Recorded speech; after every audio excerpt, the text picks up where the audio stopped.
Wow, this was a brutal one. It is 9 a.m. here in Los Angeles. Thank you, Nick. Thank you, baby. You have to show me how to save a new file correctly, because I added in my Hake splash. I wanted to do the Hake splash thing, and I thought I could just save, and then it would save all the same settings, but apparently not. Maybe not. It switches to JLP show. The heck? Sorry, guys. I was late because there was a mix-up that it's kind of my fault, sort of. But I don't know how I'm supposed to know how this ATEM thing works. You would think that you save a file and it would save normal. Anyway, sorry, guys. I'm live on. Am I live on? Oh no. Yes, I am live on Rumble. I mean, well, you Rumble, obviously, right? Let's see. Ooh. No. I am live on a different Rumble. What a mess. Here, let me do this. Complicated business, folks. Complicated business. I'm shaking my head. So let me do this over here. Delete this thing. Because it did a different Rumble stream. I wonder why I did that. It's terrible. That's the second time recently that it's done that too, by the way. What a mess. But it's 9:03 now here in Los Angeles. And yeah, thanks. Point it. It's Monday. Everybody loves Mondays. April what? 21st. Can you believe it? AD 2025. That's good. Thank you. Appreciate that. 2025 AD. And we're having, as you can hear, a loosey-goosey The Hake Report show where anything can happen. Anything can happen on The Hake Report. Well, not anything. I won't allow just anything. But you can call in. Some of you already getting on hold. 1-888-775-3773. Yeah. So tell Derek to delete the wrong streams. YouTube, JLP Talk. Yeah. I think. If I streamed again on anything, you got to delete it. I shake my head. Oh, man. So, I have a couple of Jewish heroes that I want to share clips of them to you guys. Jewish heroes. They are top 10, top 5, top 3, top 100 favorite Jews. And you're going to like them. One is Stephen Miller. Another is telling the good news about tap water. Tap water. It's fine, according to this Jewish guy who knows. He's a PhD. He knows what's up. And I, for one, can tell you that I should have known. I should have known. Okay. We're going to get going here. I will read your super chats if you would like to call in. 1-888-775-3773 is the phone number. buymeacoffee.com/The Hake Report. We're under the boardwalk here in Santa Monica. Footage from 2022. Wow, April 24th, 2022. Very nice. Very fun. And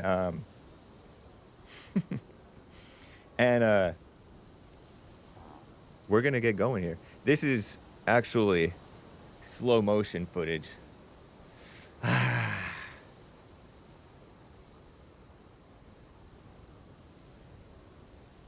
Which has its beauty until you hear somebody talking. But anyway, guys, let's just get right on with the show. 1, 2, 3, 4. Oh, it's the Hake Report. The Hake Report. La la la.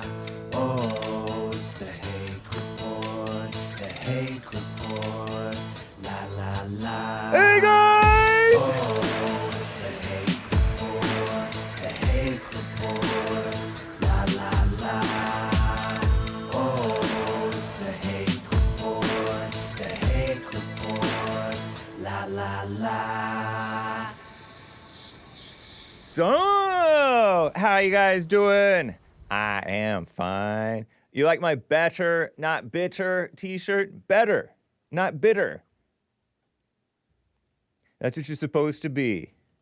It was a rough start there with nothing working right, but we get better, not bitter.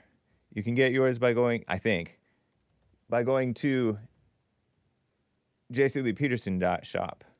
And let me prove it to you. Let's see if that's true. jcleepeterson.shop. Get your Punchies coffee, various blends. There's blacker than black, extra dark roast, signature blend, medium roast, and Si Senor roast from Mexico only. Very cool. And so if we mosey on over to the apparel section, let's find out if we can find, I know what to do. I'll go into this magnifying glass and hit search better. No. Wow. So I guess it's not there. Better, not bitter. Maybe I should improve on the design anyway. Can you improve on this design? It says better, not bitter. And apparently it's exclusive. That's why, let that be a lesson to you, that if you see a shirt you like, you might want to jump on it, because it might not be available later. Okay? So, jcleepeterson.shop, this is not there. I got some shirts from there. They are kids' sizes. Hake says, LARPing for cash. Be careful, because you can't return them. Oh, yeah. They do run kids' sizes. What do you mean? Do you mean kids' sizes, or do you mean they run small? Because they run a touch tight. At least if you're getting fatter, not fitter. Not good. So I don't think they're literally kids' sizes. I think they just run on the smaller side. I can't even wear the not all, but most shirt. None of them says LARPing for cash. No, this is a medium. I don't wear small. I never. Super small says LARPing for cash. Huh. That's strange, man. Well, I will tell you, sometimes I'm like, oh, man, I should have gotten a large. Just order big, guys. Just order big. One size up, I think. Well, I'm sorry, man. I'm sorry to hear that. LARPing for cash. Fatter, not fitter is a shirt I want too, says Mark. I know. I came up with that myself.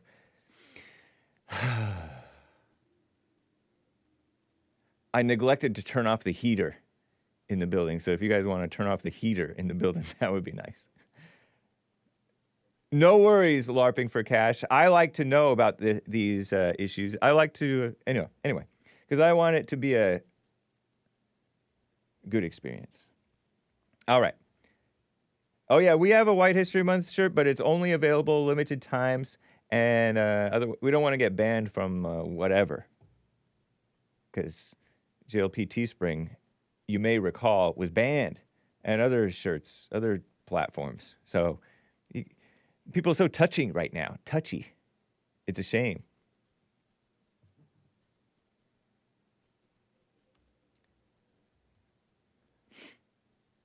let me get to a call or two here, fellas and ladies. I want to talk with Mitt in Australia, who's on the line over here. Mitt, are you there? Thanks for calling. Hey, brother. How are you, mate? Doing fine, thank you. Hey, I wanted to speak to Jesse, but you're my next best. You're my next best. No, you're the greatest. But I wanted to speak to Jesse. But I was reading about Easter, and I wanted to tell him about. And I'm sure he's aware. Oh, of the so you whole were Bible. calling for Jesse? I was calling for you, mate. I've called for Jesse in the last call, but he didn't get through to me. But I was calling for Jesse. But that's totally cool. It was so Easter, you called, but you did call the Hake report on purpose. I did. I called the Hake report on purpose. Cool. I usually go to sleep. Remember last time I called you? I said I usually go to sleep after Jesse because it's like 3 a.m. in the morning in Australia. Yeah. But I'm up, and I thought, let's say hello to Hake if he's got time for me. So thank you for letting me through. Right. And I do want one day to have a conversation with just you before I speak to Jesse about the blacks in Australia. And it's Mitt with one T, right? No, not two T's. Yeah, Mitt with one T. That's okay. M-I-T. Yeah. I wanted to speak about the black situation in Australia, but that's a conversation for another time. Sure. It was an Easter blurb I was reading, and have you heard about these churches that pick up serpents and drink poison? Yeah, I have heard of that over the years. Did you know that was an Easter thing? I don't know if I did know that, but I knew that it happened after Easter. Until reading it. Yeah, I remember because in the Bible there's cases where they did pick up poisonous snakes, or venomous snakes, I should say. For example, Peter or Paul, they were captives taken away on a ship, and the ship got shipwrecked. And so one of them was bringing some firewood, and there was, inside the firewood was a viper, and that bit one of the apostles. Paul. And they were watching him to wait until see if he died or if he got hurt. And he shook it off, and nothing happened. But that wasn't wasn't purposely getting bit by snakes. He wasn't testing God. So this comes after, you're right, it comes after the resurrection of Christ. So it comes in Mark chapter 16, which is the very last chapter of Mark. And it does have a little side note saying that the earliest manuscripts and some other ancient witnesses do not have verses 9 to 20, and this comes in Mark 16. Interesting. So it says, if I start at the earliest part, 16, whomever believes and is baptized will be saved, but whoever does not believe will be condemned. I might be in the wrong part of the scripture, but it's in Mark 16, and it says you can pick up serpents, and it happened after. If you read Mark 16, it happened just after Jesus' mother. He's like, I want to read it, but it's way too long to read, and I can't find the exact part of it. But it's an Easter thing, and that was new to me, learning that. Someone told me, they said, the picking up snakes and that's an Easter thing, that happened just after Easter. And I said, no, it didn't. And he's like, yeah, go to Mark and read chapter 16 of Mark. And I read, so if anyone wants to read chapter 16 of Mark, it's all in there in about it's like a good 5 or 6 paragraphs. It's not much, but it's way too much to read on live with you. But, it was really interesting. I thought it was really cool. And that picking up snakes and being able to drink poison was an Easter thing. And hey, I've always wondered why I felt so akin to Jesse, and I've heard him say it a couple of times now, and I've always wondered, why do I feel such a connection with his mindset and this loss of ego and this what some would consider fringe spirituality? And I think it has a lot to do with the ego, with the Windowpane thing. And I'm just going to leave it at that and just say, I think that's definitely where I have found a lot of my spiritual growth was through use of a lot of Windowpanes. and I'm still not done dissolving my ego, which I've met a lot of people who claim to have fully dissolved their ego. Jesse, proven a million times, has become the closest to many that I've ever seen to completely dissolve an ego. I've got a lot more dissolving to do. I'm 35 and I've still got a lot more dissolving to do. But I do that through Windowpanes. And I've always thought, is that why I feel such a strong connection to Jesse? And I just want him to know that from another Windowpane brother that I love him. And, you know, if he just hears that message, that's all I wanted to let him really know. And, happy Easter, Hake, and happy Easter, Jesse, and love from Australia. And I really do want to speak about the Aboriginals one day, but I think that's a conversation for another day. Okay. If you have me back another day. Yeah, of course. You're welcome to call in. Now, when you say Windowpane, do you mean the drug? I don't want to. Yeah, that's why I don't want to mention any. I don't want to mention any Abrego on the because we're on live. Thank you. And be respectful in that. But yes, I do. So let's change the subject. But well, I just want to jump in. I just want to jump in and Windowpane. say that Jesse only did that once, and it wasn't something that he made a habit of, and it wasn't something. And he saw like a belt. Speaking of snakes, he saw like a belt or turn into a snake when he was on it, or he saw like the lawn ornament animals, the frog lawn ornaments, start to breathe. So he didn't like it. Wow, really? Okay. He said it was. He said it was. If you let me through. He said it was so good. It was too good to be true. So he stayed away from it after that. Wow. So yeah, he disavows. Wow. I'm pretty sure he disavows acid, man. But you do what you want. You do what you want, of course. Not trying to. Yeah, I'm not trying to preach at you. But I wouldn't. If I were you, I wouldn't call him a Windowpane brother. Okay. I'm the Windowpane brother. I was going to say to him, I'd love to hear the experience of what happened, but I'm pretty sure you just told me the experience. I was even going to say to him, I'd pay for a counselling session just to hear the experience of what happened the night of that party. But you pretty much told me. Yeah, no, I don't think that it was I don't think that had anything to do with the death of his selfishness, his ego. It's helping me a lot with the death of myself and my but that's the whole. And so this subject. is different from mushrooms. I just want to leave it at. Yeah, I'm in the chat. My well, you don't have to say. You don't have to say. Yeah. No worries. Yeah. Well, interesting, Mitt. Thank you for the call. So are you hoping to pick up snakes? Are you thinking that that's a good thing that people should be doing? I've been picking up snakes for a very, very, very, very long time. And, well, you're an Australian. Everybody picks up snakes in Australia. Venomous snakes?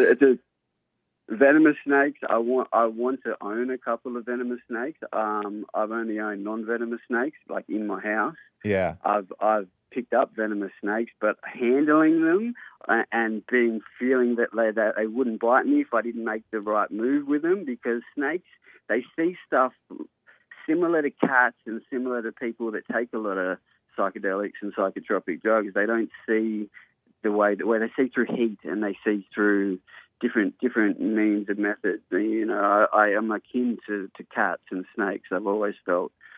What was the question?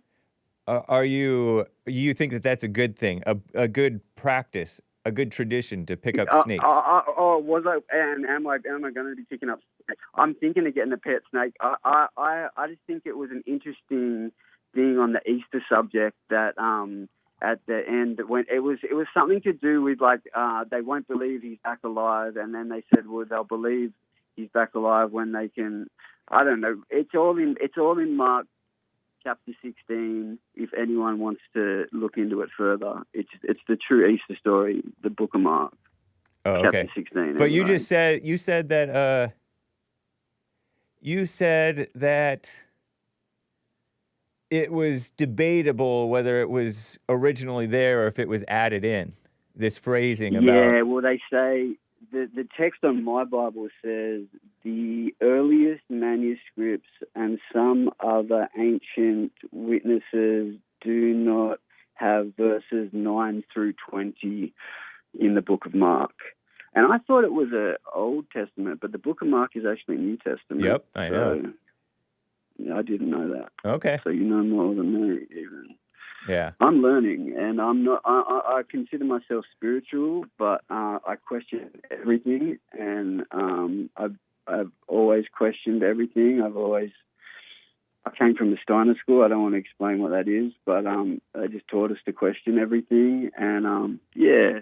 But it's an interesting read. If anyone wants to look up Easter and serpents and picking up serpents and poison, and it's all there in Mark chapter 16, and it was. That seems like an ego thing. That seems like an ego thing. I think that people are interpreting it like they're supposed to just randomly be picking up snakes as if it has some purpose. I think that there's no I think purpose it has to it at all. And I think what it is that inadvertently somebody may try to poison them and it won't work, or they'll be out and about and somebody may bite them. Something may bite them, or maybe it was just a metaphorical type of a thing. I don't know. I think it's got to be metaphorical. And it may just be added to playing with things. To be just a tall tale. Because how can you drink?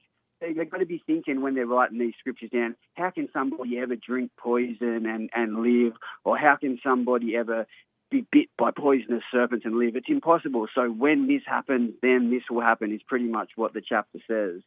So, yeah, it's like, I think it's all added by the Pope. And I'd love to go to those Vatican. If Jesse ever wants to take me to the Vatican, I'll invite him over to Australia and he can come stay with me, all right? That's funny. And we'll take him to the Arctic Wall. We'll tell him about the Antarctic Treaty and all the secrets that we don't want anyone else to know about.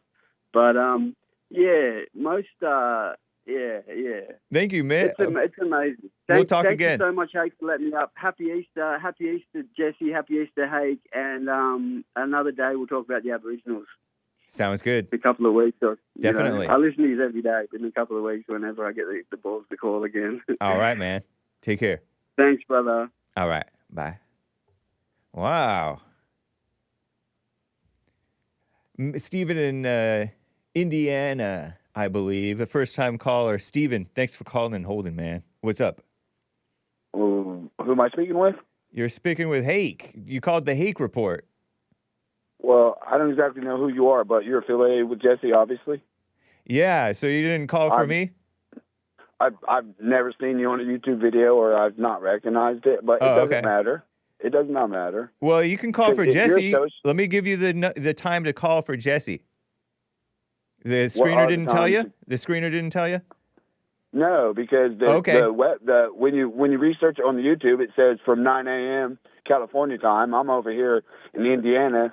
That's 4 hours later. So right, no, it's 1 o'clock show. Right, no, he's live from 6 a.m. till 9 a.m. Pacific time.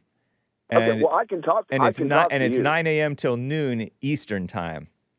Indiana. You're probably the guy who's like the secondary screener who goes through the concepts and the constructs. I don't know what that means. So you're asking me now about why I'm calling? Oh, not necessarily. It sounds like you're not even really calling for me. So we can talk. I can talk to you because you have voice, correct? I do have a voice. People talk to you. Yeah. And you're affiliated with Jesse, whom I think is one of the most remarkable human beings I've ever had a chance to at least listen to. Right on. Okay, so are we free to talk? Of course, you're on my show. Oh, okay, I'm on your show. So you do a lot of coverage on the Texas stabbing incident in Frisco? Yeah, quite a bit. Quite a lot of talk about it. Not too much coverage, but a lot of people have gotten it off their chest. Okay, so this is nothing. I'm not getting anything off my chest. See, because I hear Jesse say there is no race. There is no color. No, he doesn't say that. Well, yeah, he does. He says there is no color. Okay, so what I'm saying is that he doesn't view the world as black and white. He views the world as human. Okay, all right. Right. I don't agree with that, but yes, go ahead. Okay, so as spirits and in human form, we're just avatars for our spirits to begin with. Okay, so Here's what I'm saying. Okay. Is that I could clearly see what's coming for this world because it's been here and it always does it. And it's a repetitive cycle kind of thing. But I'm just watching all these different takes on the stabbing, and I have one degree level or the other for not one party. So it's not as if I'm not taking a side for any account. So when I'm hearing these things about race and why people do things, okay, so I'm looking I'm watching these YouTube videos, and I'm looking for someone to make an assertion, something that no one else is saying that I've already comprised. And I found this video with this guy. He's a black guy, I guess. His name's Alstar. I don't remember his first name, but he had said that he thinks that the black kid was goaded into this, which is why he would have brought the knife. Are you familiar with that scenario? The track meet stabbing. Yes. Where the young man brought a knife to the track meet, and there was a dispute because he was under the wrong tent while it was raining at the track meet. Right. But he had a knife in his backpack. And he stabbed the guy in the heart. Right. So the school that the black kid went to, was it like a predominantly white school or like a mixture of both or whatever? I have no idea. I haven't looked into this really at all. Okay, so I was sitting here and I'm thinking, okay, we're watching Dominique Alexander with his press conferences. You've seen the so-called minister, who's supposedly helping the family. So I mean, throughout our time, there have been influencers. Okay, so on both sides, or for every race and culture, for that matter. And then if certain parties view this as a potential war, then they would need to recruit certain philosophies. Okay, so I think the whole world is in agreement that the man that is representing these people, it's kind of bizarre. But I found it kind of weird just watching the one last video where he had only made eyeball contact with the wife, which her last name is different. So I don't even think those people are married. I think they're just staging that up.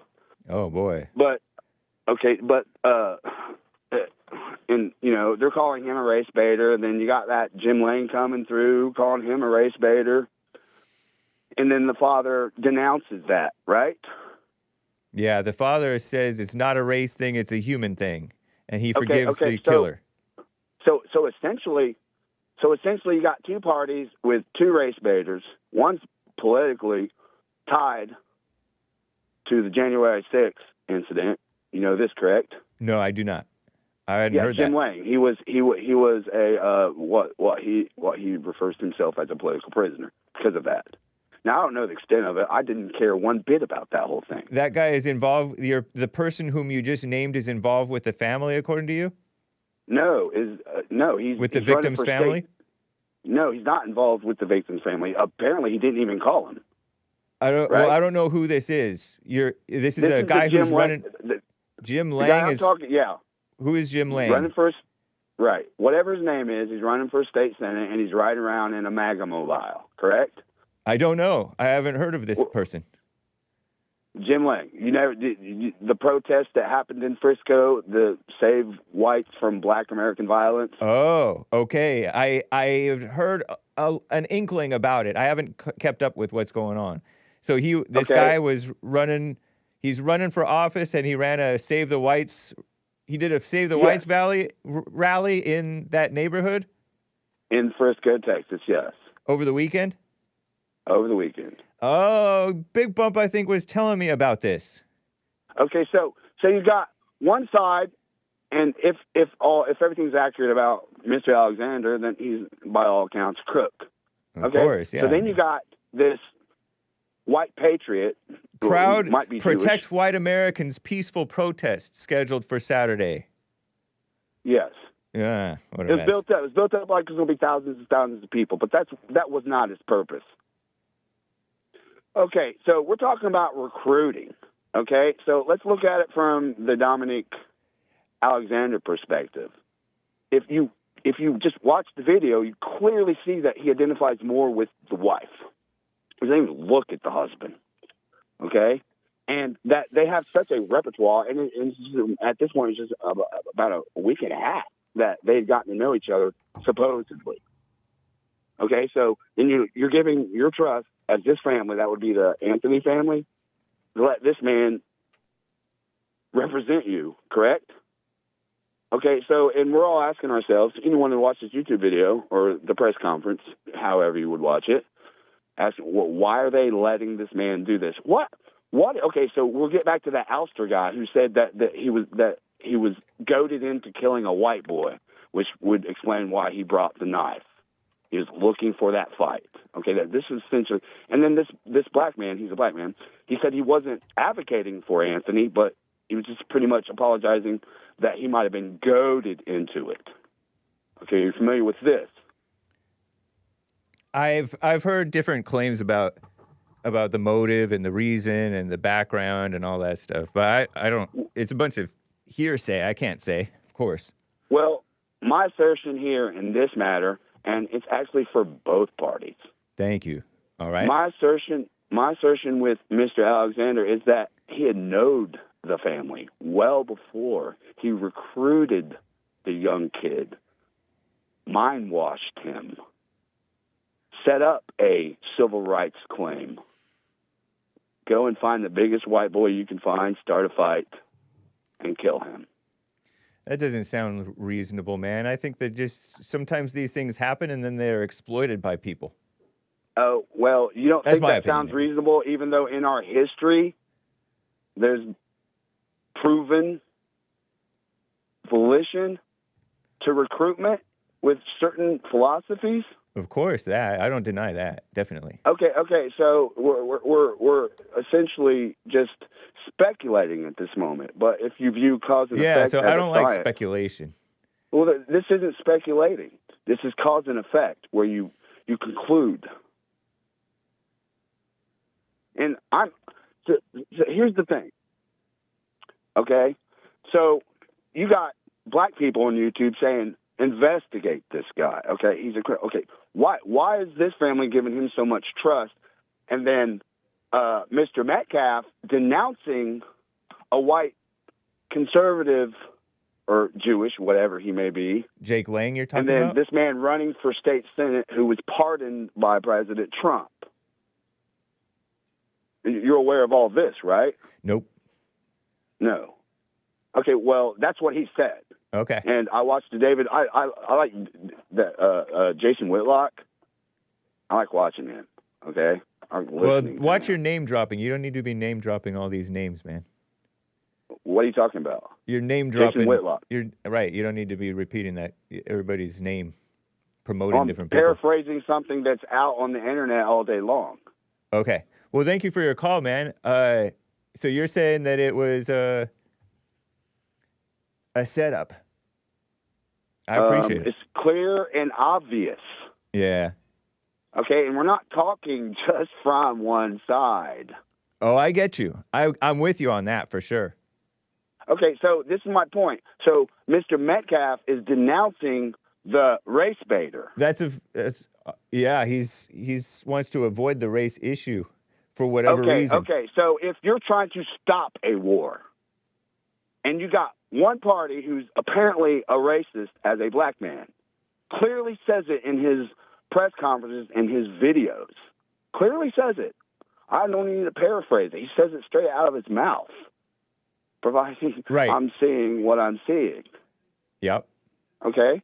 So he's there's no way in the world that this Anthony family is just giving them their life on just him coming to the door and saying, let me represent your son, with the things that he's saying. That's typical black behavior, though, man. That's typical black behavior when there's a black criminal or a fake victim. The blacks will allow this type of evil, vindictive, propagandist black either preacher or lawyer to jump on that stuff. There's no conspiracy. It's just a corrupt culture on that part. Well, yeah, you're actually right, because if we agree with biblical prophecy, the devil has demonized our youth in this culture. And this is based mainly on my conclusions that the advent of evolution, the concept of evolution and alienism has done this within the younger generation, because I'm like 52 years old, Okay. where my Gen mainstream X. was God, one power, one rule. That's right, So man. I'm actually a spiritual scientist. So, and the reason why I wanted to talk to Jesse is because I believe this man to be God, and which is ironic because he's saying vote for the devil. Okay. Well, I appreciate your call, Steven. I'm a little bit lost, but you brought up some stuff that I was not aware of. And Well, I gotta keep it moving though. Oh, okay, look, just one last note, sir. Okay. Is that if there's already an active investigation in this guy's prior deeds, and that they're seeing him as a which guy? potential threat. Pardon me, which guy? Jake that Lang? would be Mr. Alexander. Yeah. Dominique. Oh, Minister Dominique Alexander. Yeah. So if there's so in our current government, it's been like this for a while. When they want to find out stuff, they can find out stuff very easily. Yep. Okay. So that even people, I mean, there's like this Tamara Neely lady. You know, she even said, "I hope you guys put eyes on this man." Oh. Okay. To me, coincidence is not nowhere near the explanation in this case. Okay. That if you want to start a race war as a black person, you want to prop this up. Okay, but you need an incident nonetheless. So all right. I'm not saying that they specifically targeted Austin for the fight. I think it's just go find somebody. Thank you, Steven. Okay. Call me again, man, if you ever have the hankering to call Hake. And I hope you get through to JLP this week whenever you get a chance. So his podcast in California is from 6 a.m. to 9 a.m.? That's right. And if you're in Eastern time, that's 9 till noon. If you're in Central time, that's 11 to 7. I mean, 7 to 11. 7 a.m. till 11 a.m. Pacific Central time. Right. Right? So, no, 8 to 11. I can't do math. I'm a I'm a oblivious to boomer. Time and date. So Monday through Friday, 6 to 9 a.m. Pacific, 8 to 11 Central, 9 to noon Eastern. Figure it out if you're outside of those time zones. Some people do it from Australia. Thank you, Steven. I appreciate it, man. We'll talk again, I'm sure. Can I break this with one more thing? Lord. Yeah, you're a first timer. I'll give you some special treatment. Let's hear it. Real fast. 30 seconds. Go. All right. The going into the press conference and then the fake white Americans against black violence was to put into the view of how both parties think. You got one family supporting a criminal who might be the biggest race baiter we've ever seen versus a country who says we want clarity, but we don't want war, and that would be the other party. Even though one says fight for white Americans. It was never meant to be a protest. It was meant to show a sign of force. Interesting. Are you with me on this? I think I follow. Okay. And I should not be labeled anything other than a man who just sees it all. Well, don't worry what people label you, man. Because people are going to label you any way they want. But right on. I'm in lowly Indiana where, I don't do YouTube. Did you say lonely Indiana? Lowly Indiana. Oh, okay. I mean to say there's nothing hardly ever happens here. Okay? That could be a good thing. Well, yeah, especially where I live, because we're not seeing what other people are seeing. That's right. I live 15 minutes away, maybe a half hour away from Indianapolis, where that subculture of demons like they're a subculture of demons in the white hood or in the Chinese hood or in the Mexican hood. I gotta mean, it's run, not- Steven. It's fun talking, though. Take care. All right, bye. Before I get the click, I'll hang up because it sounded like he stepped away. Okay, nice. Hayden and Tejas is on the line over here. Hayden, thank you for calling and holding, man. Go ahead. Hey, how's it going, Hake? Hey, going well. I wanted to possibly explain it a little better because, I mean, he just seemed all over the place, the whole protest this past weekend. Yeah, he has a lot on his mind, clearly. Yeah, and I'll keep it super simple. So this Jake Lang guy, he is running for the Senate in Florida. Yeah. He's not white. He's an admitted Jew. So so that's why, you know, people like myself didn't show up. We're not the biggest fans of, you know, non-whites, you know, speaking for us, if you know what I mean. So that's why, you know, they had such a little showing. But you know, some white nationalists did show up. Mm-hmm. But did you see any of the footage from it this past weekend? No, I forgot that it even happened until Steven brought it up to me. I forgot that it was even going to happen. So it was it was supposedly a pro-white protest by this Jewish guy who may or may not like people, and you don't like the whites, and you don't seem to trust them. And it was low attendance, but some whites who are pro-white did indeed show up. And what do you say about it? A few did, yeah. But the blacks, they fell for it, and they showed up, and they were just pure evil. This one, it's not good. Yeah, this one demon showed up with an Anthony jersey and Carmelo. was mocking. He showed up with an The Anthony other jersey. Carmelo, Anthony. That's funny. Right, but I mean, he was in support of you know who. Yeah. And he went up to them while they were speaking. Everything they were saying was correct, but he went up to them and was mocking them. And he was mocking Austin when he was talking to Jake and I forget the black guy's name that was with him. Okay, there was I did see a black guy standing on top of like a trailer or something alongside, I guess, this Jake Lang guy. Right.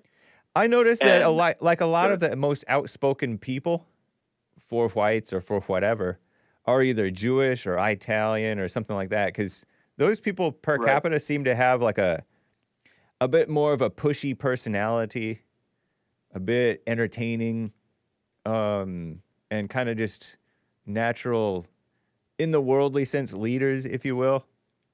And then also they don't have as much guilt about criticizing the Jews because they are part Jewish in some cases, or they are Jewish themselves. Anyway, so what about this black guy and the Jake Lang? Yeah, I mean, he came up to them while they were speaking, and he was making fun of Austin. Well, he was mocking Austin and Jesus. The Jake Lang guy was telling him to pretty much like, you know, accept Jesus into his life, and he was mocking that. Right. And Jake Lang asked him to take the jersey off, and he says, "I will not take the jersey off of the 6-time Olympic champion or whatever, Carmelo Anthony." He was just mocking the whole situation. It was a total demon, and it further proof of black excellence. Right, and but I'm that's being sarcastic when I say that. Yeah, of course, I know that. I picked up on that. That's what you're asking for when you do a protest, you know? You're kind of asking to be hated and mocked and stuff like that. I don't think that this protest was necessarily any good at all. Nothing that I've heard makes it sound good. Well, I mean, like people like myself didn't go because you know, I'm just not a fan of two non-whites speaking for us. But I mean, right? Does he consider himself white? This Jake Lang guy? I believe he does, but I mean, again, everything they were saying was correct. Right. But I'm just not a fan of, you know, non-whites representing us. And also, did you hear anything? Yeah, about, I like when whites can just speak for themselves, and other people can say the truth about whites and stuff. But it's like there's this hiding behind other races stuff that the token thing, you know, the token thing is just lame. Shout out. Yep. Did you hear it all? That, like after they had spoken and stuff, they called Jeff Metcalf. This one black guy in he says he's associated with Trump or something. It was a black guy wearing a cowboy hat. I'd never seen or heard of him before, and he had Jeff Metcalf on the phone, and Jake Lang was explaining why they were doing what they were doing for his son, and they were in support of Austin Metcalf and all this stuff. And Jeff Metcalf, being the softy that he is, he just cussed him out. He cussed him out. I'm not associated with you in any kind of way. Right. Take my son's face off your website and all this stuff. He was just being so nasty. After everything they've done to him, he treats people that are actually in support of his son that way. That's interesting. Well, it sounds like you don't really like this guy, but you really don't like the Metcalf daddy, his response to him, because he's like going overboard to kind of kiss up to not being associated with whiteness. Yeah. Yeah. He told the school to take to get the white trash off the parking lot. That was his response to it. So where's the forgiveness? Where's his love and forgiveness? Oh, what a mess! I understand it though, because you other people jump on something, and it has to do with your family directly, and then they're saying stuff that you don't even necessarily know about or agree with. What do you? I cut him some slack for that. I get it. I get that he's being dumb and overboard, but it has to be a weird feeling for your son to die, and then these people come out of the woodwork, and you don't know anything about this race thing, and you're just a Gen X boomer who like kisses up to everybody. You know what I mean? So I have understanding.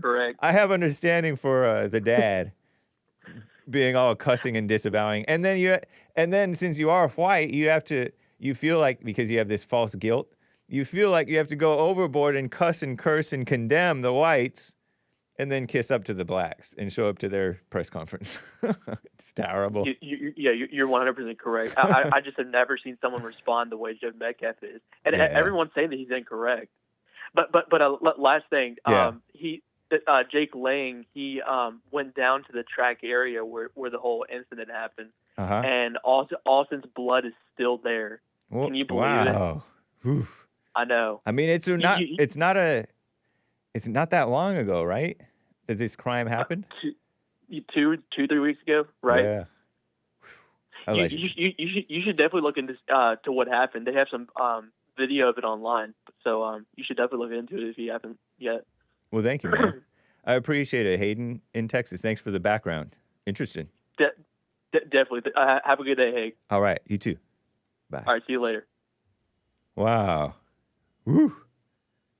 And quickly, Jeff in Louisiana, who's on the line over here. Jeff, thanks for calling, man. How you doing? I just want to bring one quick. I'm doing good. How about yourself? Doing well, thanks.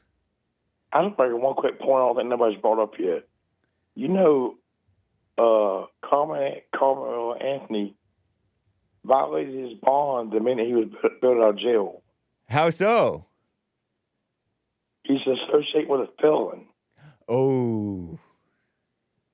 Dang. Well, did he associate with the felon, or did the felon associate with his parents? Because I haven't seen, other than just walking around, walking from one building to a SUV or whatever, I haven't really seen, I didn't even see him at the press conference. He's on house arrest. He's probably at home. Still, you're hanging out with a felon because the guy's at his house all the time.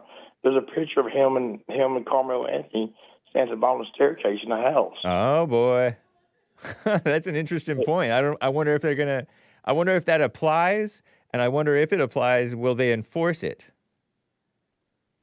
Well, I don't know. That's just one thing I brought up. But yeah. No, I want to talk to you real quick about Stevie Miller. Do you like the guy? I love you. Yes, I really love him. In fact, he's one of my top favorite Jews, and I plan to play a clip from him shortly here. Well, did you? Is it the reparations thing?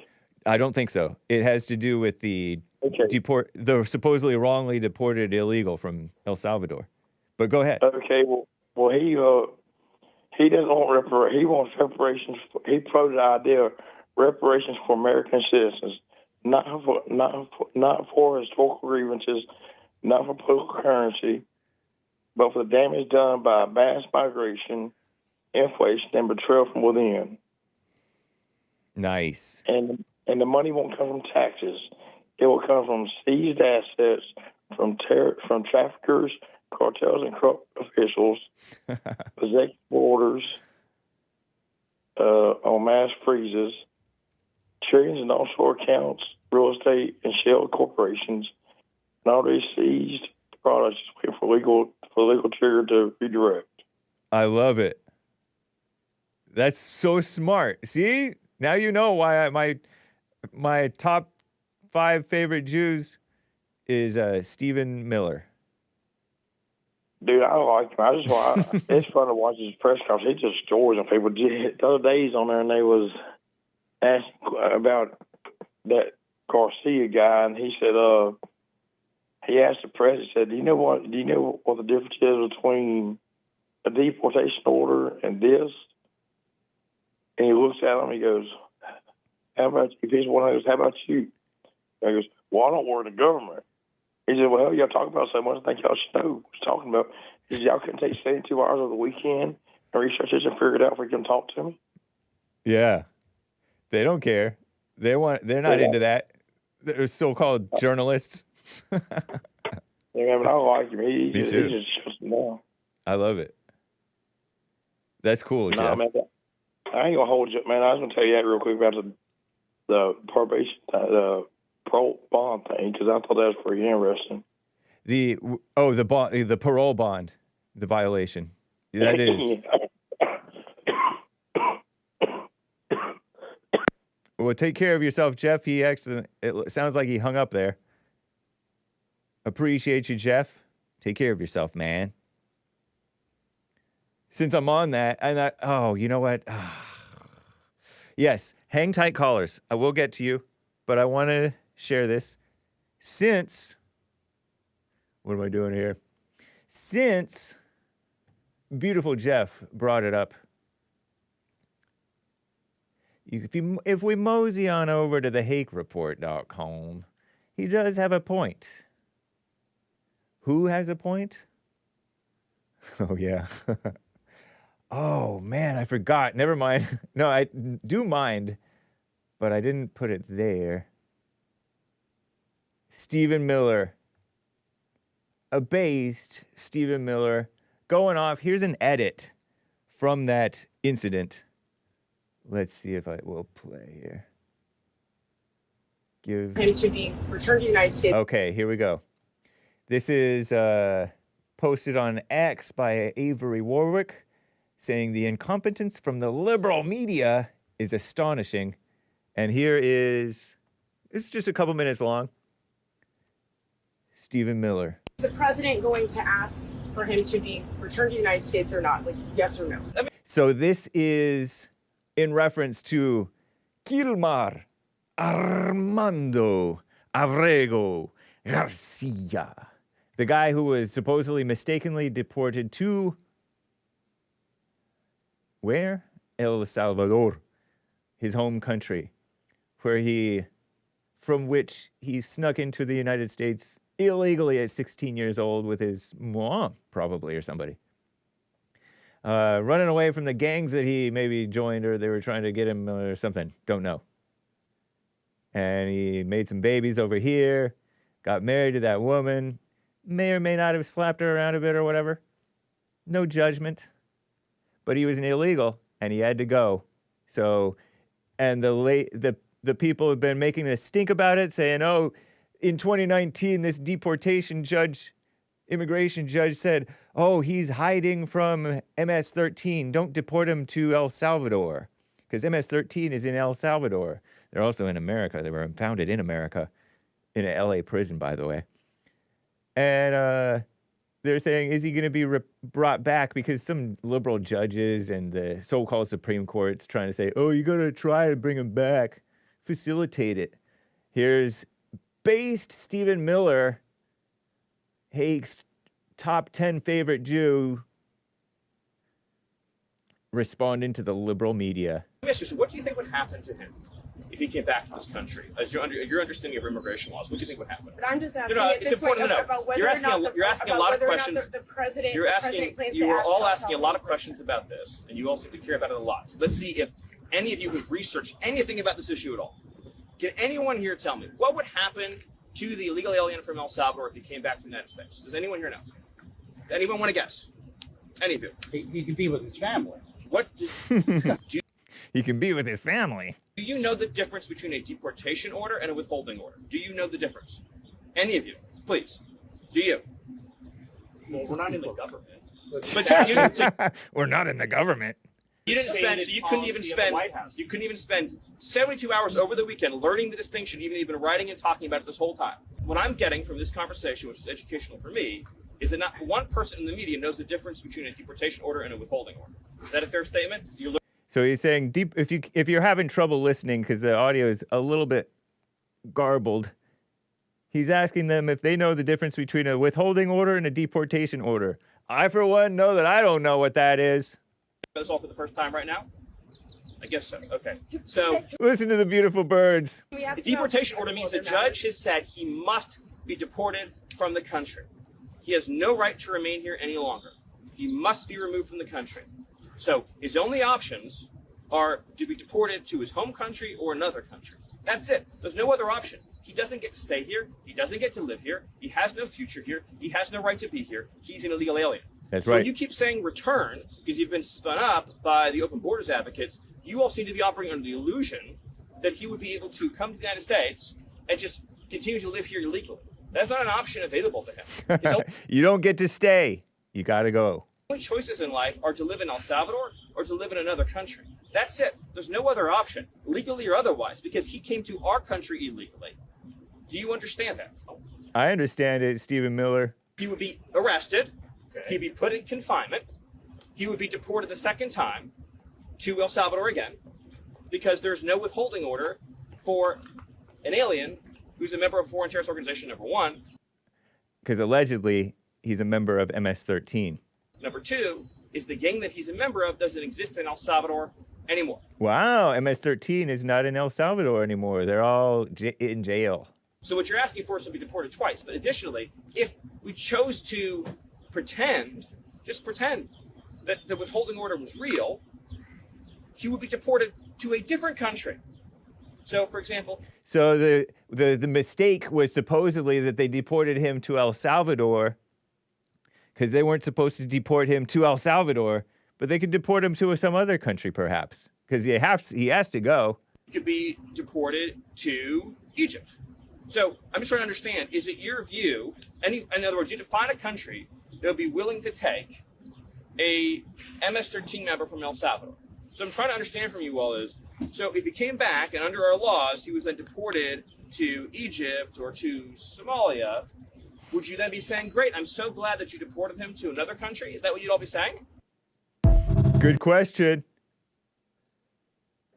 The liberal media based. Nice. So that's some common sense. An illegal does not belong here. Duh. There's a longer clip. I think it's from the same thing. Cernovich shared it from C-SPAN.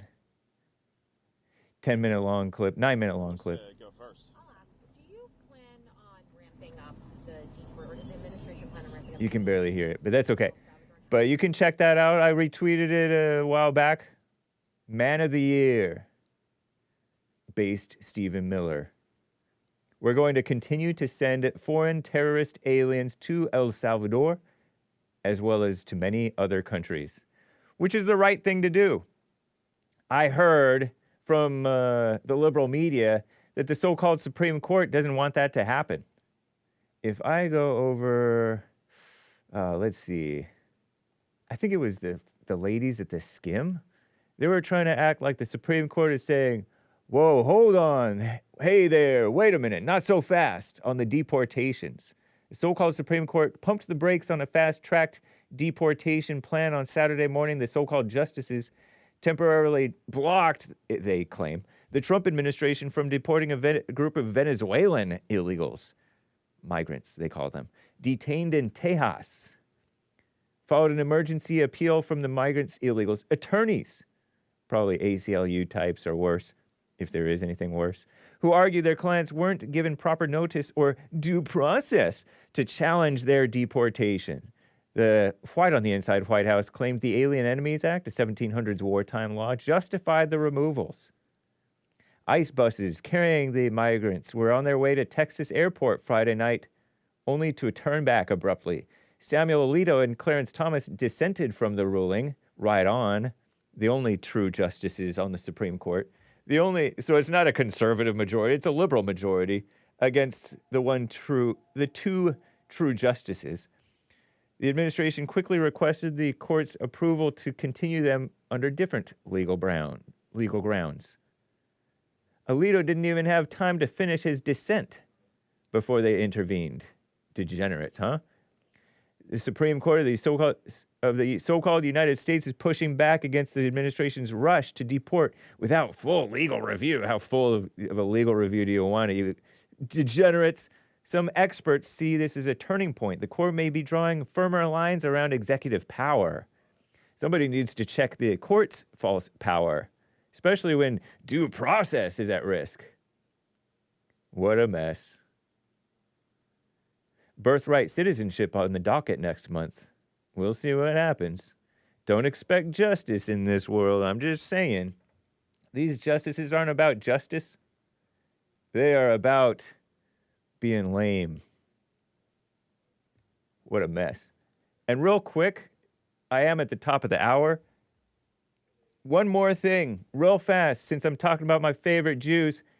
Cover your ears, because this guy at some point he may cuss. I think I got it under control if I end it on time. This is from a guy on the internet who exercises, and he says tap water is just fine. Renaissance periodization is the source. Mike Israel, Jewish, PhD, fit, and a based normie researcher who doesn't buy into your anti-tap water mess. And he's reviewing this guy called Ashton Hall. I talked about Ashton Hall the other week because CNN or somebody was saying, oh, these fitness bros are too fit. And they're giving an unrealistic image of the male ideal. Be quiet. But this guy is all like, his morning routine includes bottled water. Well, check this out. Okay, he's opening up a bottle of water. Great, I'll do this too. In the United States, outside of, for several years, the city of Flint, Michigan, in the past several years, for a generation, it has been a statistical reality that the water that you get out of your faucet for your health, longevity, everything is functionally undifferentiable from the water that you buy at the store from the fanciest water bottle company imaginable. That's right.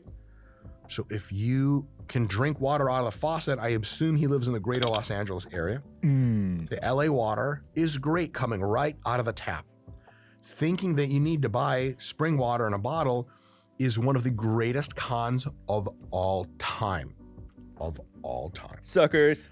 If you live in Colombia or in India where the water supply is, well, just not sufficiently filtered for bacteria, you have to drink bottled water, otherwise you could die. But in the United States, in almost all of Western Europe, and pretty much all of free Asia, you can be drinking water out of the tap and it's gonna have basically the same effect on you and so on and so forth. So there was even a study back in the day where they compared and taste tested New York City water compared to bottled water, and basically nobody could figure out which one was which. Scott, how embarrassing is that? I stopped it on time. You proud of me? How embarrassing is that? You pay $4 for a bottle of water or something like that, and it's no better. You can't even tell the difference between that and the tap water. Now, I remember my cousins, they moved to a place, and the water, we were kids, it came out like milky. You remember milky water? It would come in, it was like sort of slightly fizzy, and it would cloudy, and it would have to like clear up after a while. And you could taste, it would taste a little bit not as good. If you let it fall from a further distance and then splash, it would maybe clear it up a bit. So I get the pickiness, and I also get that allegedly we have degenerate homeless bums maybe getting a little too close to our water supply. We have millennials and lamos and DEI, low quality control people treating the water, and it may not be as reliable. The pipes are not kept up well, who knows? So this could be all moot. But the water's fine. Just drink tap water. Do what you want. Don't trust me for medical advice. Don't even trust this beautiful expert with his smug look on his face, Mike Israel of Renaissance Periodization. But I think he's right. My mom was right. I should have listened to my mom, not you guys. You guys had me having to wait around for the, at the spigot, the tap. I was drinking tap water just fine for years. Filled it up fast. And now they have me going out of that little supposedly filtered water, little thing that shoots out like all slow. What pain in the rear. Because I'm listening to you guys. Just like, I don't have my own mind. Easily swayed by what competing narratives. I ain't drinking no tap water, not in Africa, Hake. I don't trust you for hiking advice, Hake.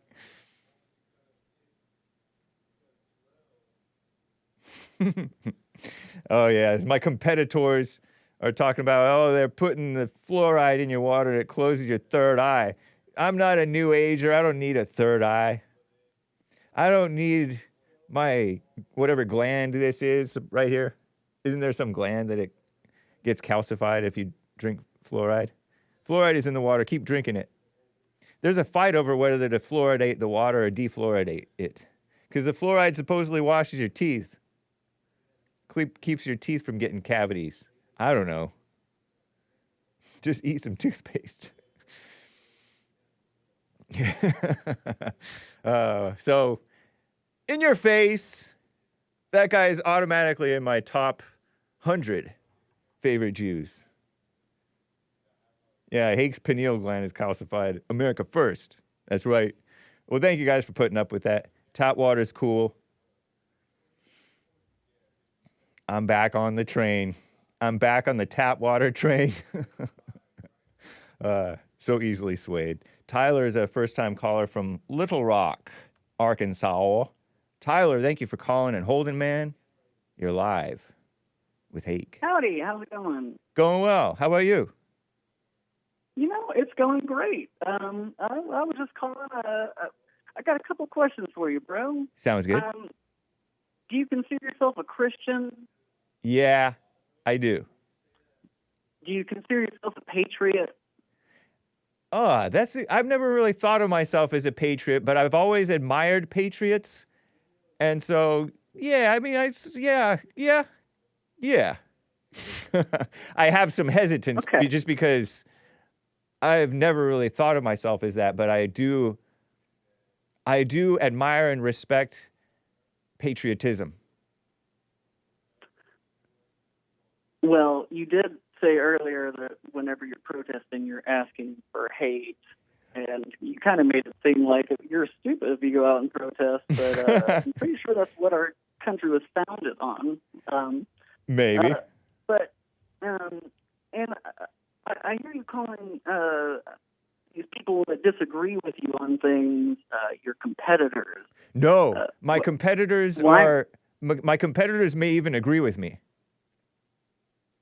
Okay. Yeah, you Okay. may be misunderstanding me because I was referring to like Alex Jones and other people who are my competitors, and I admire I a lot of gotcha. these people. I understand. Yeah, because I they have understand. shows. Well, I have a show, so that wasn't a negative thing to call somebody my competitor.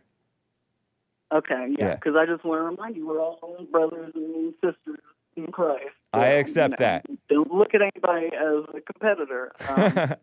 Well, I'm a young man. I'm not that young, but everybody's my competitor. But hopefully I grow out of that. I'm a young man too, but I've had to grow up really quickly here in Arkansas and everything. And, Nice. I have to listen to conservative views every single day, and I listen to people. Nice. What I'm hearing a lot on these shows is nobody's actually like listening to each other. They're using trigger words on both sides. I'm not saying it's anything like that. But I want to call out the you talked about your favorite Jew after you just talked about the token black guy thing. There's a little bit of hypocrisy in that. How so? so? I want to call you out on that, bud. How so? Yeah. Because okay. So I was making fun of people who like hide behind blacks, like have a token black. Oh, see, I'm not racist. And then I said, one of my top favorite Jews. Okay, so you're saying that I'm like kind of kissing up to the Jews or something? I mean, I've heard a few clips that were pretty anti-Semitic on your show. So, well, not from me. Maybe other people. Yeah, that's and that's my other thing. I never hear a lot of pushback on anything. You agree a lot with your callers, and it seems like it's really important that your callers feel like you're agreeing with them. But I mean, as a Christian, I just believe that you are supposed to call out people whenever they're incorrect on things. But sometimes, yeah, I agree with you. But sometimes people say stuff that sounds like it's anti-Semitic or it sounds like it's racist or whatever. But if you inspect what they're saying, it's factual. Like it's the truth. Ralphie May grew up 15 minutes down the road from my house. And you hear his words; he uses all the slurs, everything, but it's the intent of the stuff. And you don't want to hate. There's a lot of intent behind some of those. Right. Yeah. So I'm having an issue right now where I have this newfound family, and I'm going to church more, and I'm loving it. I had been disillusioned with church, not God, but the church. I went to a Southern Baptist University, and you hear my voice. It sounds like I'm a woman, doesn't it? I got called little girly boy all the time and everything. Oh, man. I was severely picked on by the people that were also saying we need to learn forgiveness and everything. Yeah. Well, I'm living with a woman who has a daughter who is non-binary now, and it's really breaking my heart every time that I hear her talk about her child, because it's not. I'm not hearing the forgiveness and stuff. I went to church yesterday. Love me some Easter. Love me some Easter. I heard the preacher on stage talk about the persecution of Christians. Yeah. More than he talked about the persecution of Christ. I counted it. I had a tally sheet, and he brought up, what happened to Jesus once, and then talked about the persecution of us. And I think that everybody is just trying to play the victim and everything, and I would just encourage you to be trying to get more people that are going to challenge you in your life. I know that there is gentleman that you guys have blocked from your show, and he is a wonderful man of God. I hope that someday you guys can talk again. But No problem. that'll be, yeah. I All right. appreciate But, the encouragement, I have to Tyler. go. Well, let me ask. Yeah. See if I have anything to ask. Yeah. So you're back at church after being kind of alienated from church, but you're not so happy with this church that you're at least not yesterday, because it's all about Christian victimhood. Yeah, and I went to the connection center that they have. You know, it's all really nice. In the South, we spend a lot of money on some really nice churches and everything. And so I went to their connection center and I talked to them, and I asked them if they could connect me with somebody. First off, they asked me if I wanted to get connected with a singles group, like I was trying to find a woman there or something. Like that's what I'm going to church for. Yeah. That was ridiculous. Yeah. But I asked if they could possibly connect me with more people that have very far right views that are willing to talk, and it was pretty much a resounding no. So and, are you more on the liberal side, and you want to talk with conservatives to challenge yourself? Yeah. Nice. Yeah. That's cool. I think if you're not challenging your faith, then you're not really doing the work. So. Yeah. Did I hear you say that you're living with a woman who has a daughter who's gone non-binary, and the woman is ungracious towards her daughter? Yes.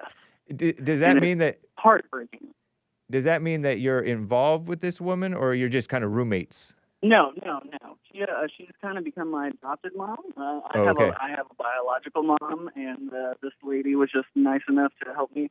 You talked about the homeless people and the degenerates. Well, I'm one of them. I was homeless for a minute, and it was due to circumstances. All homeless aren't degenerates necessarily. Well, maybe they are. I'm not sure. But I wasn't. That's the thing. You need to get out there, and you need to be talking to those people, because I met so many good people in homeless shelters, and then I met so many bad people in churches. So right, of course. But have you really met any good person? Because people know how to put on a face. Yeah, no. The thing is, we're made of two things. Like we're all sinners, so everybody's capable of bad. Yeah, because those people choice to do good. Those homeless bums, they'll smile in your face, but you never know what they will do. Just like the church people. Yeah. But that's also the thing. They're going to fall. Like regardless of if they did something nice, like I'm going to remember the niceness and not worry about the sinning that they're doing. That's not my place. It's not. But you don't want to get too close to them. Well, actually, I disagree with that one too, because Jesus walked with the sinners and he talked to people. And, I'm willing to throw myself in the lion's den if other people aren't, because I've seen everything. I mean, my stepdad was a meth addict. I saw him beat my mom and then go to church on Sunday. I mean, like, I know there's every kind of person, but I'm trying to meet every kind of person. Do you know your real father? No, he passed away before I could actually make a connection with him. Yeah. He actually died while I was in college, and they had to call a bully meeting with the theater department because people kept on making fun of my dead dad. So, oh, man. Brutal. Yeah. Are you from Little Rock originally? I'm from Russellville originally. Say that again? Russellville. Oh, okay. Little nobody town. Nice. Interesting. Are you in your 30s or 40s or 20s or teens or 50s? I'm 31. Okay, cool. It's fun hearing from you, Tyler. Call me again. I definitely will. All right. Take care. All right. Thanks, man. Yeah. Bye. I feel like I heard Tyler. I feel like Tyler called into JLP some months back, maybe. A few super chats before I get back to the calls. Okay? Yes. Top 100. Listen to the PhD. Normally, I don't respect PhDs, but I respect him. He has high verbal IQ. He explains himself well. Therefore, I believe everything he says 100%. I'm referring to this Renaissance periodization. Shout out. I even do my exercise a little bit more slowly because of him. And Lin Yan Chen. On the occasion that I do exercise. Okay. Bum. Okay, thank you, Cesar. Popcorn states with a coffee. Just to close the loop on my commentary and the response about the track meet stabbing, Mark, my caller from LA area, changed the scenario to if he killed Metcalf for no reason, he would already have been Hae 100 years ago. Well, the for no reason part will get sorted out when/if Carmelo is arraigned. That's how our legal system works. Right now, we don't know the circumstances, says Popcorn, but Mark has already taken the bait and made up his mind using a term like savage. Let's leave the extrajudicial talk 100 years in the past. No reason for him to bring that up at all, and just highlights a time when black people weren't afforded due process, says Popcorn. I know you, Hake, don't agree with me on much, but come on. It can't be wait and see only when it's convenient and when you get a verdict you agree with. I agree with wait and see. Definitely. I agree with wait and see. And I agree with due process. Real due process, not this phony due process that they're trying to say that Abrego Garcia should have been afforded or some of these other illegals. That has nothing to do with this. This is a case where the track meet, there was a stabbing. And seems like the guy committed a murder. And you hear all these blacks say all of a sudden they're into wait and see. But yeah, I agree with not lynching. You know, they had lynchings back in the day, and they're acting like it was this horrible thing. And it sounds like it was, because you're supposed to do a just court system. But then, as now, there's a lot of distrust for the courts, whether it's right distrust or wrong distrust. You know, because lying people can distrust a court, or truthful people can distrust the courts, and it's a mess. But I agree with not bringing up the lynching thing. I mean, we already know about that. Thank you, Popcorn. JC says, oh, boom hour, smarter than blank, G-word, blank, N-word. These are the words, that exact phrasing that you used to prove your intelligence. I mean, I get it. I use typos all the time when I talk to Hake just to irritate him more. Maybe your mush-mouth self should just super chat so we can finally understand you. Speak for yourself, man. I understand him. At least I get the gist of what he's saying. And as for that invitation to you kiss your... Did you think of that in church yesterday? And you're not my type. Now you, James, why do you let that grown man call you Hakey Poo, Hakey Bear? Even I think that's zesty. It's not. Speaking of which, I got called a mean gay again because of my involvement with your show. I'm sort of proud, but what are your thoughts? And no, I will not do the silent, he calls it hypnosis, but prayer. He doesn't realize that he's hypnotized. Finally, could you ask, oh, what do I think? Well, don't be mean, and don't be G. Or if you are mean, be mean. Don't deny it. If you think that you're G, then I wouldn't claim that if I were you. Anyway, finally, could you ask? No, trying to promote something else. And to those I have nicknames for, what do they think? Including you, Baha man, many laughing faces, sometimes sideways, rainbow, triple thumbs down. No, I'm not going to ask that because that's promoting something else. And he's trying to promote some other show. And he's eager to find what people think of the nicknames that he made for the people. Go back to prior episodes. I read some nicknames. Yenrik, 3 coffees. Hake, I have a question. It's a follow-up to your conversation with the caller Chad last week.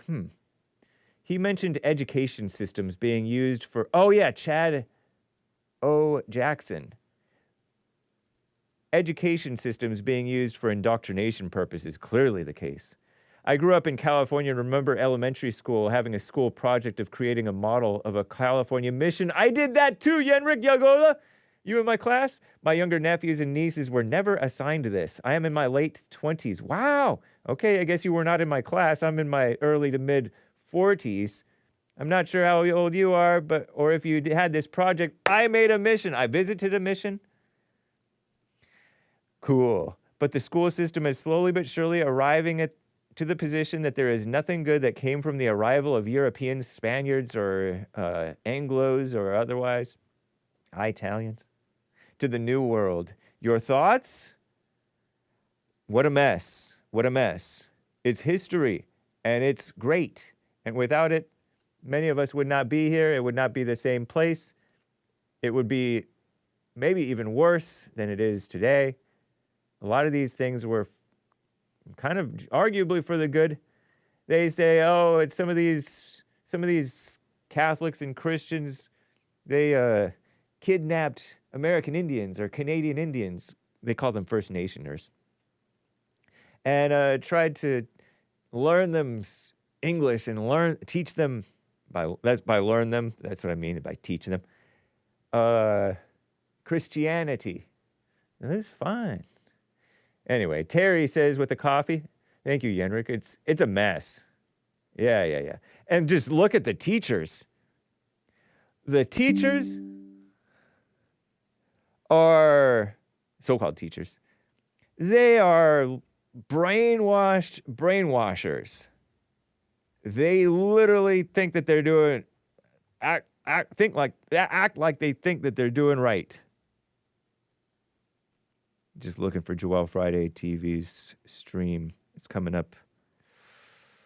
Joel Friday, you scheduled? I see Punchy TV. I see American Anchor Baby. Oh, yeah, I see it. Be in the world, but not of the world. Joel Friday TV coming up. Yeah, I mean, I saw these female teachers.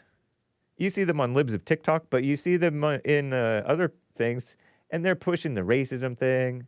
They're just totally brainwashed. The older propagandists, journalists and teachers, knew better. And they did wrong too. Oh, they did wrong. Don't doubt it. Terry says, maybe the real race baiters were just the friends we made along the way. That's right, Terry. 70% racist, by the way. She went from communist to 70% racist. But she doesn't identify with any of that now. Right on, Terry. Thank you for your coffee. Yenrik Yagola with another coffee. It's funny because leftists say it's America's fault MS-13 terrorized El Salvador because the gang was founded in USA. That's right, in an LA prison, I heard, or jail. But it was founded in USA because Salvadorans, I always say Salvadorians because there's an El Salvadoran guy I know, and somebody's asked, are you Mexican? No, I'm El Salvadorian. And so I learned how to speak English about this Spanish-speaking country, in Spanglish. Needed to protect themselves from the Mexican gangs. Oh, wow. I didn't know that. Interesting. Mara Salvatrucha. Pardon me, I'm spitting. Mitt bought a coffee. Love and happy Easter, Jesse and Hake from Mitt, from Australia, a.k.a. the Windowpane White Man. Enjoy the coffee, Hake, mate.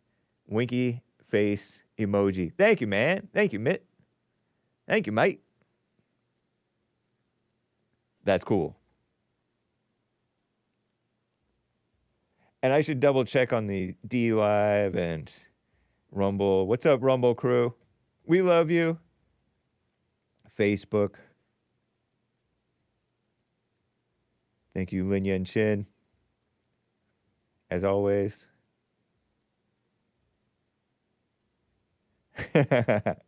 One more super chat from my friend and yours, friend/fiend, and yours, the Little Rock Man. Not to be confused with Tyler. This is a different guy from Little Rock. Don't be gay. LOL. I tell the straight life. I tried the straight life. I'll pass. You can have the life if you wish. That life if you wish. I was very proud of Tyler. My former college roommate came through. Hayden, do you know how to pray? But it still messed with my head that you, Hake, called me mean. I see you. Well, isn't it mean to, like, say, burn in HE double toothpicks or whatever you've said to your fellow Christians just because they disagree with you and they're mean and nasty and hateful in your mind, in your judgment? You say burn in HE double toothpicks and they maybe accused somebody and a murder came about or whatever, but even Asmodor didn't do anything to you or anybody that I know of. But it still messes with my head that you, Hake, called me mean. I see you as a villain and then you called me mean. But you told Tyler that we will talk one day, so I might consider it. Bulks in your court. Nice. No, I didn't mean to say don't be that, but you're not that. I agree with Joel Friday TV. You're not supposed to identify with your perversions, if you will. Let's say I like girls. This is not something to identify with, that liking. That's like, it's going to take you down the wrong path. Lust and all that stuff, because that's what it is. It, like, can mess up your life. You're just chasing after the wind. Or worse, honestly. Worse than chasing worse than the wind. These false gods and goddesses. Oh, man.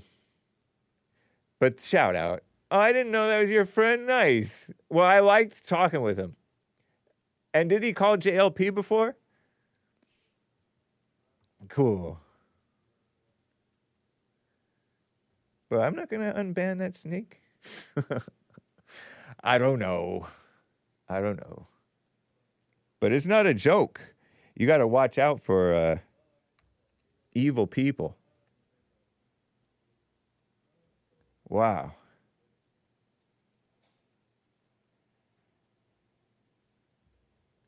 Mark in Los Angeles, California, on the line here. Mark, thanks for calling, man. Go ahead. Yes, sir. Got a comment and a question. And then if you give me a chance, I'll answer that popcorn cool stuff. Just for Hayden, who had called earlier, mentioned this Lane guy that had a protest in Florida is Jewish. Well, we have to say that even in Rockwell's time in the 60s, he had a couple of Jews that worked for him. So, in the white racial struggle, there have always been a few Jews that have, switched across. Right. Whether you agree with it or not, I'm just putting that out there. And not all of them are just simply totally untrustworthy. Well, Dan Burroughs, who was one of Rockwell's associates, he committed suicide when it was exposed in the New York Times that he was Jewish. But he was one of the most faithful followers Rockwell had. And he had a guy out here in California that I can't remember his name, but he was also a lieutenant. But in the struggle for the white race, you're going to get Jews coming on board because they're considered white. Right. And the Negroes don't make any distinction on what you are. Yeah, they're white enough to be hated. And then sometimes they can bring up, oh, I'm a Jew, I'm a victim too. It's terrible. Right. Yeah. Right. And then the question I had was for you. About a month ago, I heard you saying that you were more of a Commie sympathizer than a Nazi sympathizer. Can you explain? Yeah. So America has become a communist country, right? Over the past 100 years with these women voting and these blacks, quote unquote, equality and stuff like that. It's become very communist. Under the guise of civil rights, right. Yeah. and so-called women's rights. And there is a human nature aspect to communism that it sort of exalts human nature.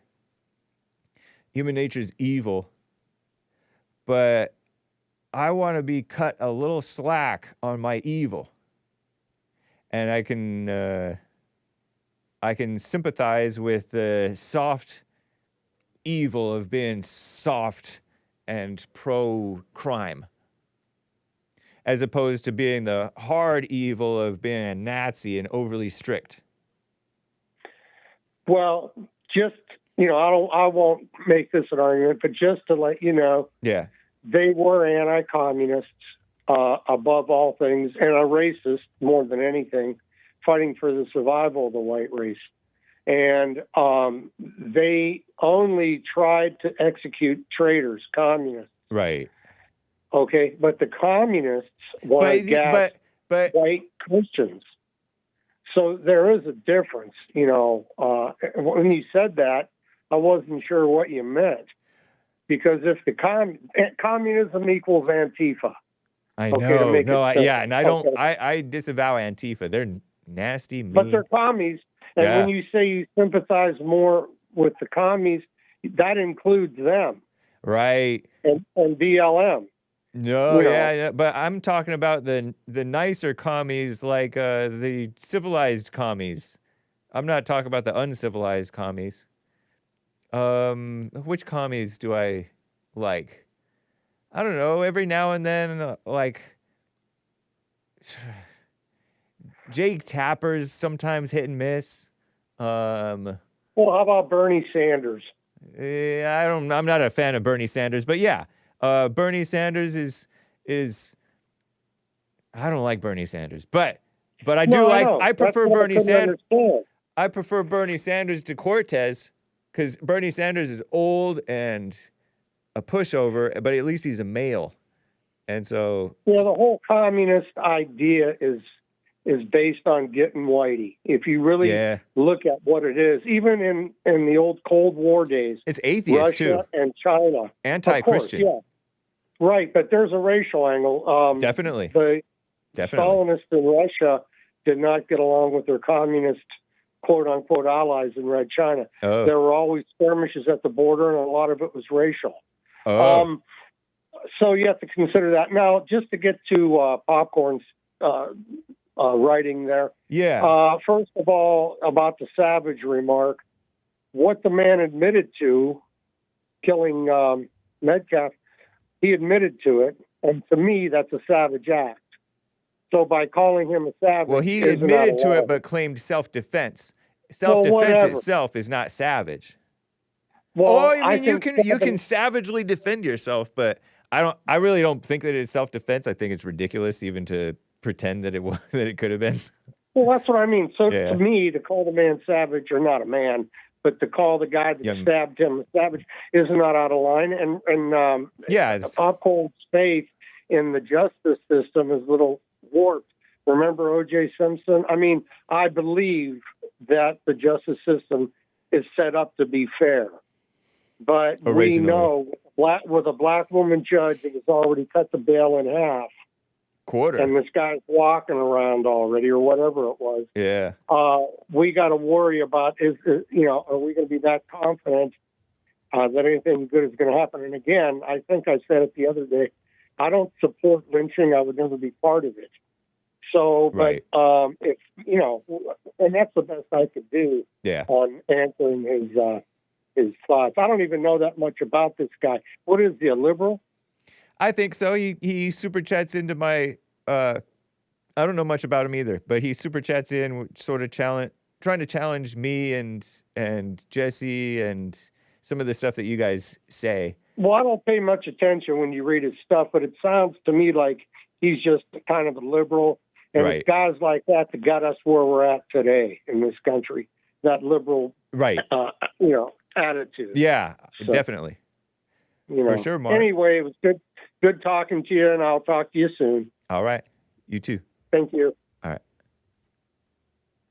William, number 7, on the line here from California. What's up, William? How you doing?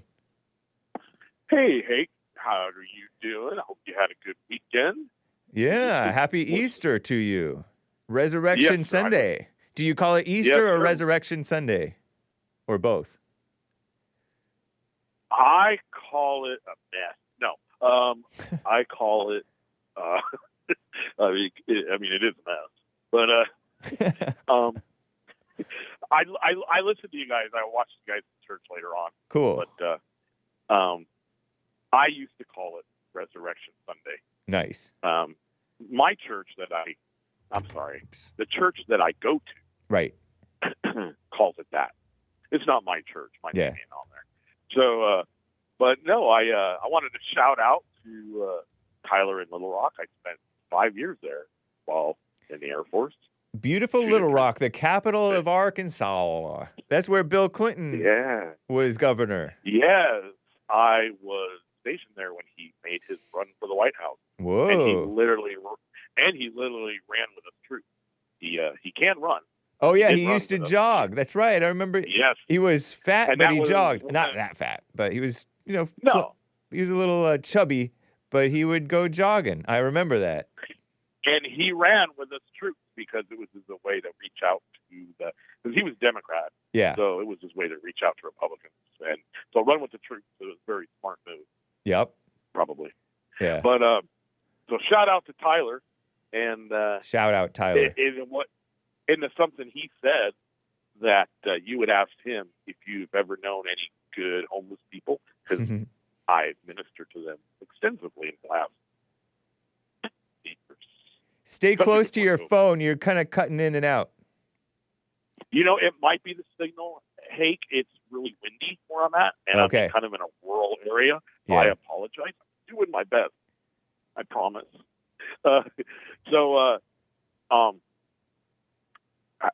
I coming through good now? It's about the same, but let's go ahead with it. Okay. All right. So, I've only known about one good homeless person, but I didn't know him personally. I just read a lot about him. Do you know who that was? Jesus. Yeah. Correct. The Son of But Man. I never, The Son of Man has no No. place to lay his head. his head. Yes. I never knew him. I mean, I'm supposed to have a personal relationship with him, but I don't know. I don't think I've met him. But maybe, I don't know. So was he saying that he's not good when he asked the rich young ruler, "Why do you call me good?" Or was he saying I am good when he asked? I think this is my opinion. Yeah. Because I've been studying the scriptures probably as long as you have. But I think he was kind of slighting the Pharisees, saying that no one's good but God. And so yet everybody was calling him good because of what he did, which was miracles. You know, Right. the good stuff like raising people from dead and healing and just doing awesome stuff that proved he was from God and not God. And that was the main call. That's why I wanted to call.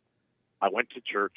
I haven't been going a lot, but I went to the church I usually go to this Sunday. And the whole sermon seemed to be based on Jesus claiming to be God. And I can't see how you could say that, especially when you read John 20:17, when he told whoever he was talking to that tell them, don't cling to me because I have yet to ascend and I'm going to my Father and your Father, speaking to another human, and my God and your God, as in I'm also going to. So basically, I tried not to squirm in my seat, but after a while, the sermon was so tied to, if you don't think Jesus is God, you're going to hell. And yet Jesus preached repentance, do the right thing, and that's what JLP is all about. Right. Working on yourself, becoming more like God's image. And the fact that we're trying to tell people, no, Jesus was God. That's literally what they're saying. And I don't even know when that became a thing. But the church I had been going to for almost 20 years, here we are now today saying Jesus is God, and he claimed to be God because of John 1:1, which is taken out of context. I think it's talking about God, not Jesus. Right. Yeah. So it was really hard to concentrate, and I was trying to let go of those thoughts, Yeah. saying, man, he was really harping on it. Yeah. But at the same time, I can't pretend I'm also not going to pretend that he might be leading people astray, right? Oh yeah. Because he's up there preaching to, and it's online, and it's not, and we also have a YouTube, so who knows how many people are watching Yeah. the internet. But our place was packed, and I don't know. I just don't know when it became about who Jesus is instead of us working on ourselves. And it's just funny that we're arguing about something 2,000 years ago about who Jesus claimed to be, while we just sit by and watch the world fall apart around us. To me, that's Satan laughing at us. It's deep off. Good point. Yeah. It's an interesting conundrum, man. Do you think that you should have been distracted by this? Well, no, because if you started harping on it, because I'm well aware, again, I'm aware of the scriptures. Right. I know what supposedly happened 2,000 years ago by the Bible and its scriptures. But the fact that they're harping on it, almost like a used car salesman, like, we're here, it's been sold, why are you continuing to sell it? To me, that's right there, like, what's going on, So, I don't know. And the funny thing is, I had a conversation with a very good friend who really thinks deeply of the scriptures and sometimes will challenge the pastor as well with what he says. But he said to my kid, because I got him to come on Easter Sunday, he actually showed up, and he tried to tell right away that Jesus is God. And I'm like, whoa, don't tell him that. I'm like, that's men's ideas. And he, tried to tell me how wrong I was bringing up all these scriptures. And I'm like, read John 20:17. Can't ignore it. And so, which is, I already quoted it. So we've been kind of going back and forth via text. And I'm like, listen, if you can't see it, I'm not angry at you, Bo, but please don't tell my kid what you think Jesus said 2,000 years ago. Yeah. And so, I don't know. And funny thing is, he has a son, and I think he called in at the JLP show. That's what's so funny. It sounded same name. Oh, funny. Like circumstance, and I'm yet to, because he's not here locally. Yeah. Interesting. And you're really cutting out there, William, number 7. It's really bad right now. Man. But I appreciate your call. Okay, sorry. No worries. Peace out. Take care. Bye. And Rick in Hampton, VA. Beautiful Rick. How you doing, man? What's going on there, Brother James, man? I hope you had a good Resurrection Day. I did. Thank you. Appreciate it. It's always good to hear from Brother William and all my other brothers and sisters on the Hake Report. Indeed, it is. That's cool. Man, I want to comment on that. Those two black girls beating on that Hispanic woman. Now, one thing I would have done differently, if you work at a restaurant and it's getting where it's starting to escalate, go get the manager. Get the manager. Don't put your don't put your hands on them. Just go get the manager when it starts to escalate. You see what I mean? Right. And here's my thing too. What they had done that wasn't right. Those girls, if you get some food from a restaurant, if the food is not good, then you take the food back to them and it wasn't good, and they will either refund your money or give you another meal. But if you eat the food or eat most of it up, they're not going to refund it. Terrible. And I think they said the girls ate half of the food up, to my understanding.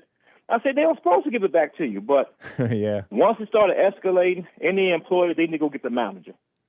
Don't put your hands on. If it's getting hostile, call the police. Right. Yeah. Because they shouldn't. Them girls should be brought on charges for sure. Definitely.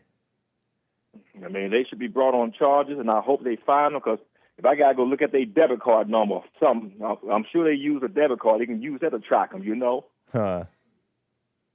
I don't know, because they didn't pay for it, so whatever. Well, you know what? I don't know if they this use is over cash Easter. or not. Look at the Easter bunnies. Yeah, it is just crazy. Oh yeah, Friday too.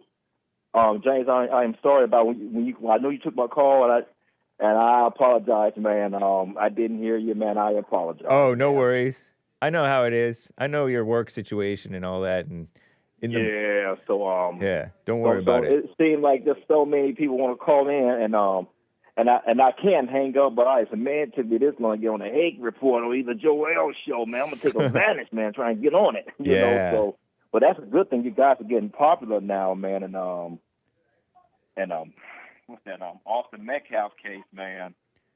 It seems like to me, this is a cut and dry case. I don't like how they did his father. Man, his father's, I can tell you, out of all that's been the most level-headed, it's his dad. And I really pray that he don't allow himself to get angry. Because his wife, she's already angry, and she's honest with it. Yeah. It sounds like he got mad at the, it sounds like he got mad at the whites who were standing up for the whites. Or the Jewish guy who's standing up for the whites, according to some of my callers prior. But yeah, we wish him well. I like him because he's about, he want to make this spiritual. He's really trying to do the right thing. I know. But you know how Satan is poking, trying to aggravate him. He's trying to aggravate him. Yeah. Well, he can get angry, and next thing you know, he's off the deep edge because like his wife, she's already said she can't forgive him. So he's gonna have to be the spiritual head part of this whole thing. Yeah, it's true, man. Because I mean, I commend him. May God keep his strength, and may God still let him know that he's there, and may justice be served. Because after what the evidence, in my opinion, looked like, Carmelo, he's guilty from what the evidence there is now. If there's more evidence, but I seriously doubt it. I don't think they're trying to say the whole team jumped him. I don't think that's the case. Yeah, and they're trying to say the Twins were going to jump him. I don't buy it. Rick, I got to run. I got to hand over the reins to Well Friday TV. Take care, man. Oh, man. We love y'all, man. Keep up the good work there, Hake. All right. Thank you, man. Bye. Bye-bye. This has been the Hake Report. A loosey-goosey Monday show. Joel Friday TV coming up next, guys. American Anchor Baby after that. Punchy TV after that. And now it's time for a rap from Adriana. So good.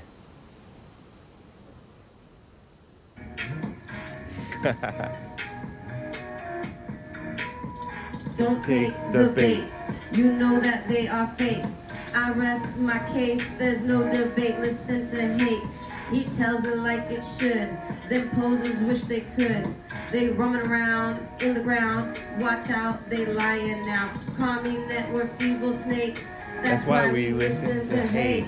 Hake. The Hake News. Take care, guys. Bye. Don't listen to those demons in my video. It's just slow-mo. Bye.